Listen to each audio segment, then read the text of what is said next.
Hello friends.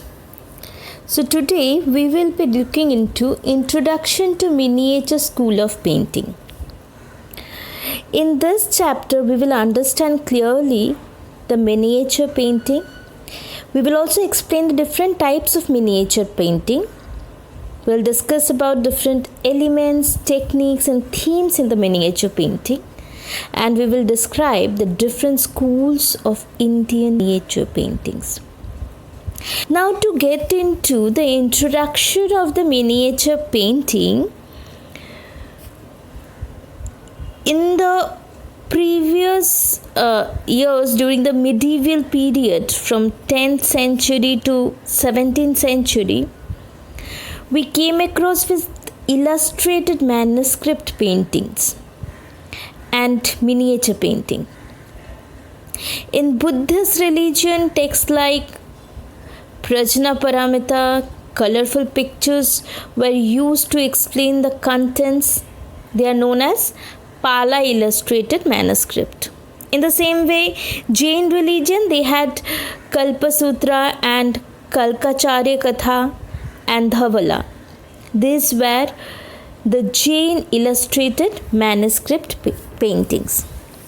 Likewise, in Hindu texts like Devi Mahatmya, Bhagavad Gita, Gita Govinda, so all these were illustrated manuscript paintings.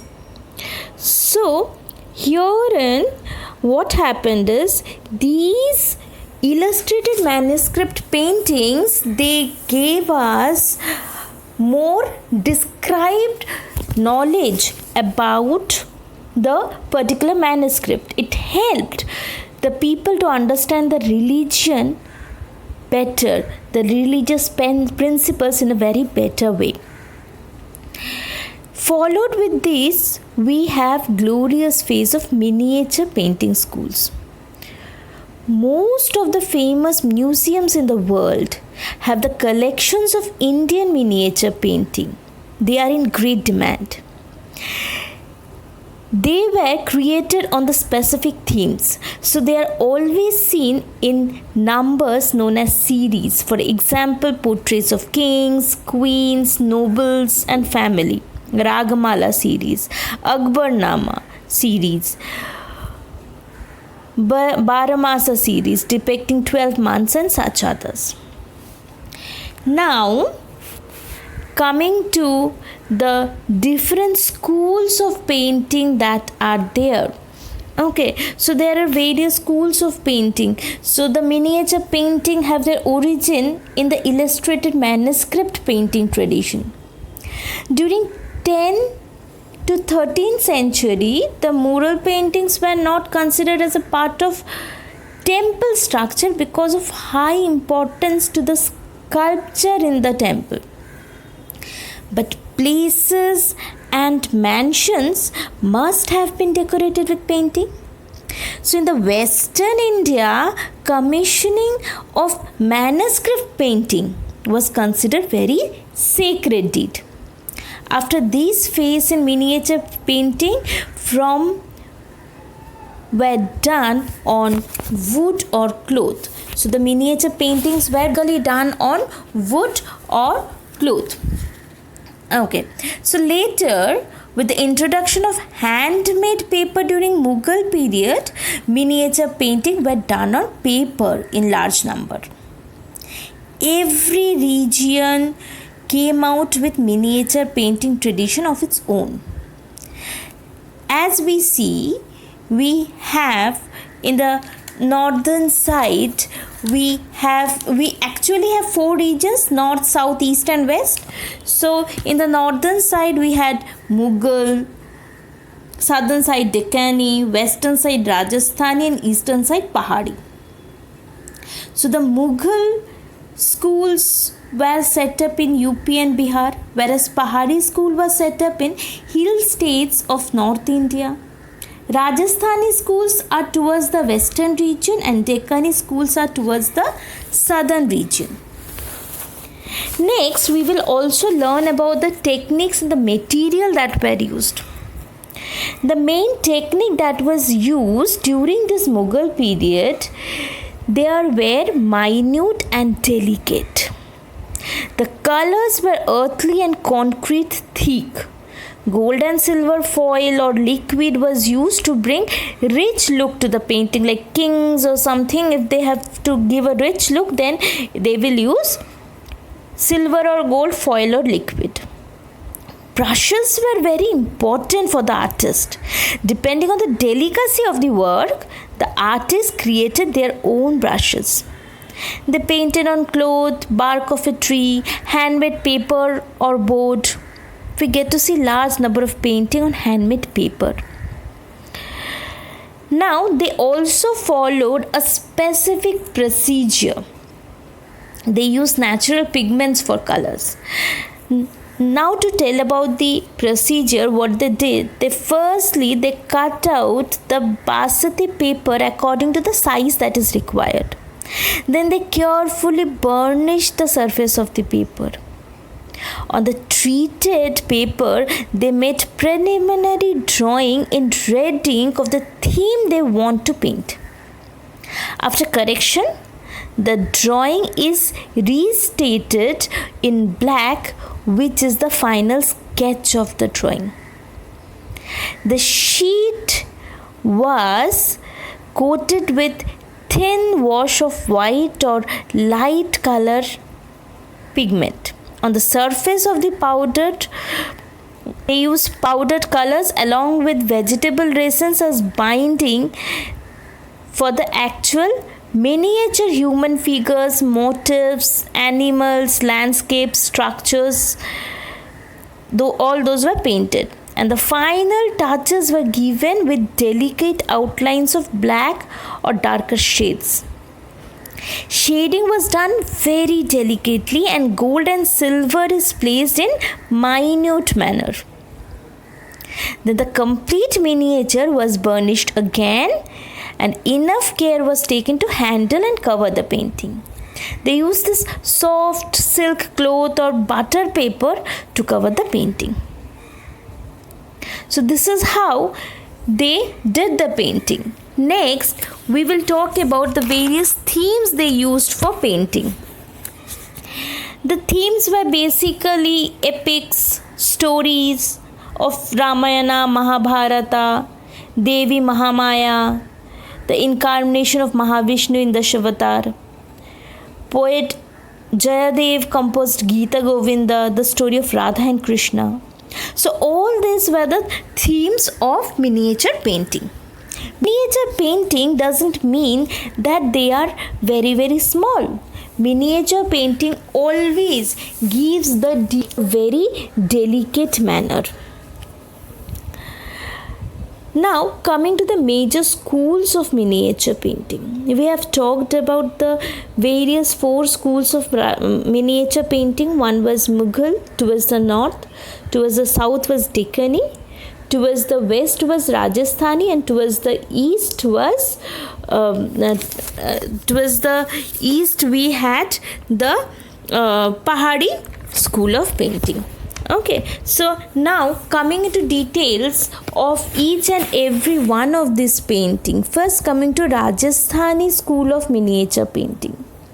This was set up in and around Rajasthan. This tradition has 15th to 19th century. Now, Rajasthan is divided into many princely states, and each one of them was ruled independently. They have shown their taste and patriotism in the art of painting. The early painting came from Malwa, Jaunpur and Mewar. The different coat styles in miniature school is known as kalam. Now, first and foremost, we have the Mewar kalam. So, as I said that this Rajasthan was divided into various princely states, and each of them had a different sets of their kalam. Like we have Mewar kalam that was set up in Mewar, Bundi kalam, Kota kalam, Bikaner kalam, Jodhpur kalam, Kishangarh kalam and Jaipur kalam. Now coming to Mewar Kalam, it was done under Rana Uday Singh and Rana Pratap Mewar. Now Mewar court produced heroic paintings in original Rajasthani style. What happened was, when Rana Amar Singh accepted Mughal supremacy, the painting from Udaipur and Jaipur courts were influenced by Mughal schools. Now the themes were taken from Hindu epics and text. The Mewar Ragamala series is very powerful. Ragini Vasanta, Ragini Todi, Ragini Hindola, they are the masterpieces. The whole atmosphere became polished in the manner of Agra Kalam. In portraits, shading and costumes were in Mughal style. The most striking feature of Mewar Kalam is the use of dark colors. Intensity of colors is very high. Next, coming to the Bundi Kalam. Bundi, a princely state that is located near Mewar. The splendor of the plant life painted in detail. Now the Mughal and the Hindu elements are beautifully blended in this style. The local folk style finds great place in these paintings. It is a superb work. And the best example here is Ladies in the Garden, which depict the pleasure scene of princess, reminds the painting of ladies' sports of genie time. Bright, vivid colors and a good deal of gold are used in Bundi paintings. After that is the Kota painting. Under Raja Umed Singh, this style of painting got matured. The matured style in Rajasthani painting developed in the princely state of Kota. There is a great impact of Mughal style on these paintings. The important Kota pictures are mainly portraits of princes and hunting scenes. Thick vegetation of the forest is treated in great details in the paintings, along with tigers and boars in realistic manner. After that is the Bikaner Kalam. Bikaner rulers, they were very close to Mughal emperors. They patronized Mughal painters and they have created many pictures of Bikaner court scenes, portraits and some social events. Ruknuddin is the famous painter of this style. The portrait of Raja Anup Singh on horse are one of the finest pictures in this style. The fine color sense and sophistication is felt in Bikaner painting. Next is the Jodhpur Kalam. As in other Rajasthani states, the Mughal Rajput synthesis was seen in Jodhpur also.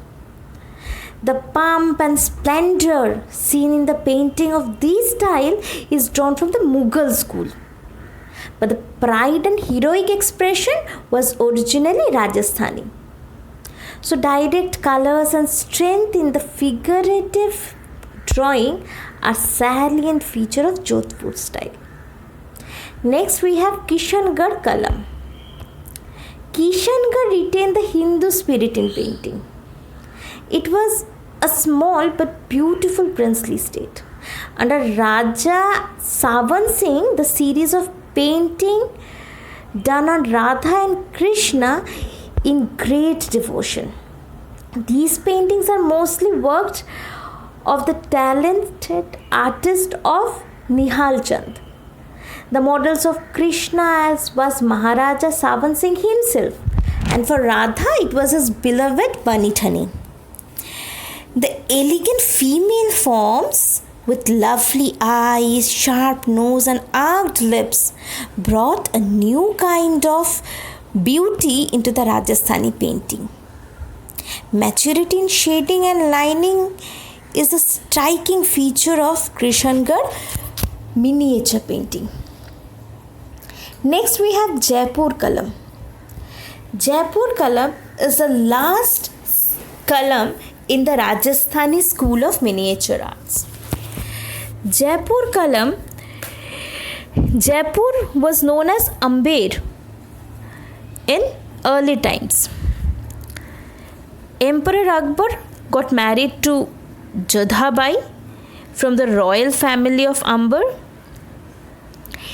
Her brother Raja Man Singh was an important general of Akbar's court. We have seen the life-size mural paintings. The artist followed Mughal style but painted the story of Radha Krishna. Many portraits were created in typical Mughal style. The Ras Leela, Krishna dancing with gopis scene, were beautifully painted and the masterpiece of this style. The artist preferred bright colors for painting. Now, from Rajasthani form of painting, next we are coming into the Mughal school of miniature painting. Now, Mughal, we all have studied Mughal Empire in India.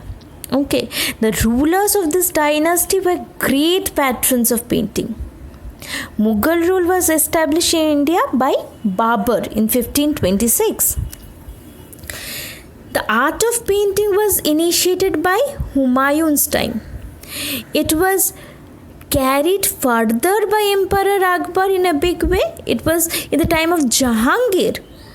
The superb art works turned out. Shah Jahan also promoted the art of painting along with his architectural venture. Now coming to Akbar school. So there are three schools: Akbar school, Jahangir school and Shah Jahan school. First, coming to Akbar school. Akbar, the Mughal emperor, was a great lover of art and literature. He established a workshop for artists in Fatehpur Sikri, the new capital he had built. Here, artists worked as a team, one making the outline, the other figures, the third landscape, and the fourth filled colors. So there were different people told to do different works. There were two masters, Mir Said Ali and Khwaja Abdul Samad. They were Persian masters who taught the artist in Fatehpur Sikri Kutub Khana. Kutub Khana is nothing but workshop. The Hindu and Muslim artists in large number under these masters learnt and mastered the art and painted hundreds of pictures. In this way, the Persian and the Indian styles emerged in Akbar's time. Emperors like Akbar, Jahangir, Shah Jahan were so fond of painting that they always took some of the artists in their court with them on their journeys, whether it was a hunt or a march with army. Akbar's court poet Abdul Fazl in Ani Akbari has written about the love of Akbar for painting. The work for all painters are weekly laid before His Majesty by his clerk.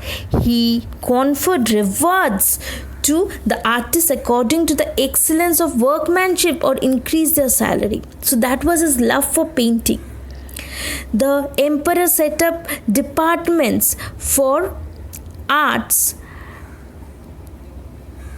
material and collection of artworks. Among the many manuscripts which may be illustrated by the paintings of the court were Akbarnama, Razmnama, Anwari Suhaili, a book of fables. The minuteness in details and general finish, boldness in execution, new way of applying colors are the most important features of paintings of Akbar's school of miniature painting. After Akbar school, we have the Jahangir school of painting. Jahangir was the son of Akbar, and he too took a deep interest in painting, even as a prince. He had his own workshop, Kutum Khana, apart from father's large studio. He patronized Farooq Beg from Central Asia and improvised the portrait style in Mughal painting. Ustad Mansoor was the court painter of Jahangir. The style under Jahangir was called naturalistic. The masterpieces of Mansoor are pheasant, zebra, turkey cock. Exquisite pictures which show the mastery of Mansoor's brushwork. Many paintings depict Jahangir and his court. The best pictures of Mughal period came from Jahangir's time. The floral border around the painting has become the main feature of the painting of his time. Shah Jahan school, Prince Shah Jahan also showed interest in painting as an emperor. He spent a great deal of time in building Red Fort and Jama Masjid in Delhi and Taj Mahal in Agra. The painters continued the previous tradition of doing portraits of noblemen, preparing portfolios and illustrating books. But the colors became more decorative. Gold was more frequently used for embellishment. Showiness replaced the feelings in the painting. An excellent painting during his time was the portrait of Shah Jahan. In times of the last emperor Aurangzeb, the artistic scene disintegrated due to discontinuation of patronage. After the fall of Mughal rule, the painting of art lost its place and the artists went in search of provincial courts for livelihood. They just moved around, and later we will see that they have already joined some other courts, so the paintings were very much similar. So coming from Rajasthani, Mughal, and next we have the Pahari school of painting. Pahari school of painting during 17th and 18th century, a fine style of painting emerged in Kashmir and the adjoining hill areas of Punjab and Uttar Pradesh. The paintings from these states are collectively called Pahari paintings, representing hill areas. Here the artists are painting traveled from one state to another very frequently. Because of this, there are mutual influences and also drawn from Mughal school of painting. But they are very different from Mughal painting in treatment, subjects, color sense, and directly linked with folk myths. The Pahari school of painting are further classified as Basoli,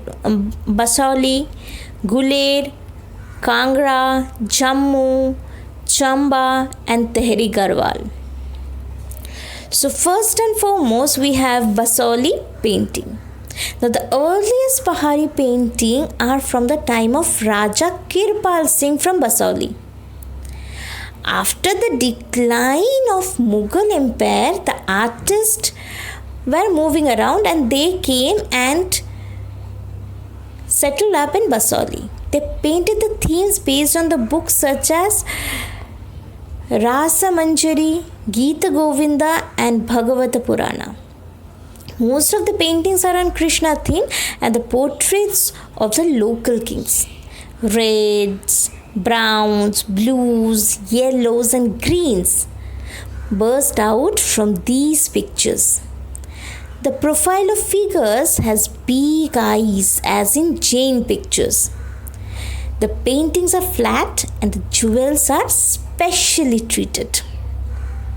Next, coming to Gular. Under Raja Dalip Singh of Gular, a style similar to Basoli emerged. The trees and the structures of Basoli style are evident here. Later, a Mughal artist influences the Gular school. The artist Nansuk and his brother created outstanding paintings of Gular. The drawing became finer, coloring more sophisticated, graceful appearances of women, and great skill are seen in this style. The dominant feature is painting is a poetry of color.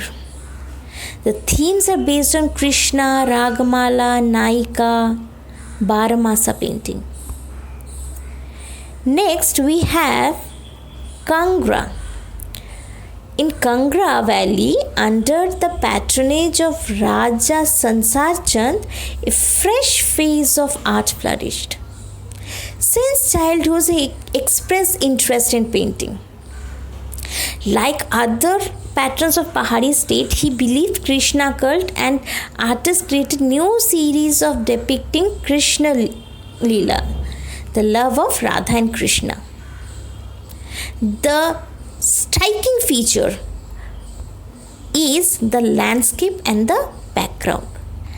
Lush green trees and bushes, clear sky, flowing river, chirping birds, and fresh flowers are the part of this painting. The colors are used symbolically to express moods. Next we have Jammu. From 1700 onwards, Jammu began to produce beautiful paintings. Under Raja Balwant Singh, the famous painter Nansuk created great pictures. He already came from Gular because in Gular painting we saw Nansuk. So he came from Gular. So there is a great similarity between this Jammu and Gular style. The portrait of Raja Balwant Singh and Kathak dancers and the painting of Krishna theme are prominent pictures that Nansuk created. The drawings of Jammu schools are more sensitive. Dark colors are used sensibly and the local atmosphere dominates in the mature style. Next we have the Chamba. Chamba is another hilly state ruled by King Prithvi Singh and Raj Singh. Since the wife of Prithvi Singh was from Basauli, the Basauli column travelled to Chamba. The early panels of the doors and paintings have high influence of Basauli. But later on this base, the Chamba paintings adapted the treatment of wall paintings in miniature. There are more interior narration in Chamba paintings. Next we have the Tehri Garhwal. Aniruddha Chand, the son of Sansar Chand from Kangra, migrated to Tehri Garhwal and carried many paintings with him. Some of the Kangra painters also moved with him. The paintings are mostly of Krishna legend and Ramayana. The paintings are beautiful, retained the grace of Gular and the richness of Kangra. Now the last school of painting is the Deccani school of painting, the south. Now Deccani school is the offshoot of Mughal miniature school. The Bahmani states were known as Deccani Sultanates. Bijapur, Ahmednagar, Golconda, Bedar and later Hyderabad were politically in confrontation with the neighboring Vijayanagar. But culturally, the artists drew the inspiration, materials and elements from the mighty empire of Vijayanagar. The early paintings from Deccan are influenced by Ellora murals, Mewar and Malwa miniature styles. The Persian elements are also deep rooted in Deccani column. Under Ibrahim Adil Shahi, the Bijapur school of painting thrived greatly. The portraiture of Adil Shahi and Ragmala series are the best class. In Ahmednagar, also series of painting depicting the ruler queen Chand Bibi was found. Golconda and Bidar produced portraits of Nawabs and courtiers in miniature style. These style reinforced by the touch of the Mughals during the declining stage. The artists from Mughal court migrated to Deccani, and few variety of paintings they created with Persians, Mughals and Hindu elements. So the painting started to spread itself from the Mughals after the decline of the Mughal Empire. Thank you.